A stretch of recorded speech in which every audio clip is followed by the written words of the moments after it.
Hey brother, it's Dan Dorr with Good Guys to Great Men again. Thanks again for watching today. Today I want to talk to you about something that comes up all the time in our coaching conversations and the emails that we get from guys. It's a very simple concept, but it has such a huge impact on relationships, especially in a relationship where it's sexless, or maybe you only have sex, I don't know, once a month or a few times a year, and you really want to improve that. You want to have more of that physical connection. You really want to have more affection and connection and trust and appreciation and safety in your relationship where you can just be yourself. So what am I talking about? There's this belief that we get given as children, this belief that we get from teachers and from society and from movies and TV shows, and the belief is just don't piss her off, right? Just don't piss her off. As long as you don't piss her off, then you'll get what you need in a relationship. And it's utter bullshit. It's utter bullshit. Because what happens is when you don't piss her off, well, one, you're coming from a place of fear, you're coming from a place of insecurity, you're coming from a place of self-protection, and you are not coming from a place of confidence. So you're not going to be creating any kind of connection in that self-defensive position. But two, what also happens is when we have this belief, just don't piss her off, surely if she's just happy and I never make her upset, if I never cause a confrontation, then she'll be happy and she'll give me all the things that I need in this relationship. We've not even asked for the things that we need most of the time, or we have done, but it's been kind of passive aggressive because we're not sure about how she's going to react to it and we're scared of how she's going to react to it.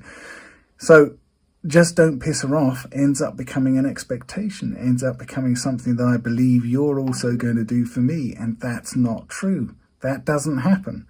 When you have this belief that just don't piss her off is how you should treat the other person, you're never gonna go to a certain level of a relationship.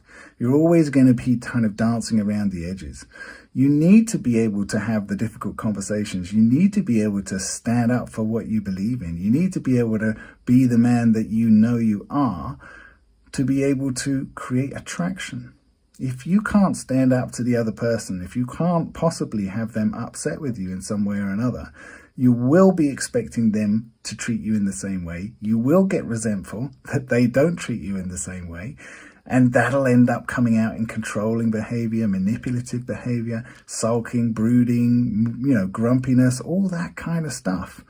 So what do you need to do? How do you show up in your relationship with a strong ability to not worry about pissing somebody else off or to have a different opinion to them? Well, you've got to have a really strong sense of self. And to have a really strong sense of self, you have to be self-reliant. You have to be able to validate yourself. You have to not rely and be dependent on anyone else to tell you that you're a good man, that you have a good loving heart, that you know who you are, know what you want, and you're not ashamed of that.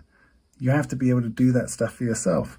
And most of us can't do that to start with, because we didn't have anybody in our lives to come along and express this and to show us a good masculine role model. A good confident masculine strength is to know, I know who I am, is to know, I know what values I stand for, is to trust in myself and the value that I have to offer here, because I know the values that are most important for me, that I know the things that I will stand up for. In any situation, no matter who's in front of me, whether it be the most important person that I've committed the most to anybody in my life, which is usually our partner, our marriage or romantic partner, no matter who it is in front of me, I'm willing to stand up for the things that are important to me, that I choose as being fundamental, non-negotiables with regards to how I live my life. So you've got to do that work. If you haven't done that work, you are going to be looking to other people to give you that sense of self, to give you that validation so that you can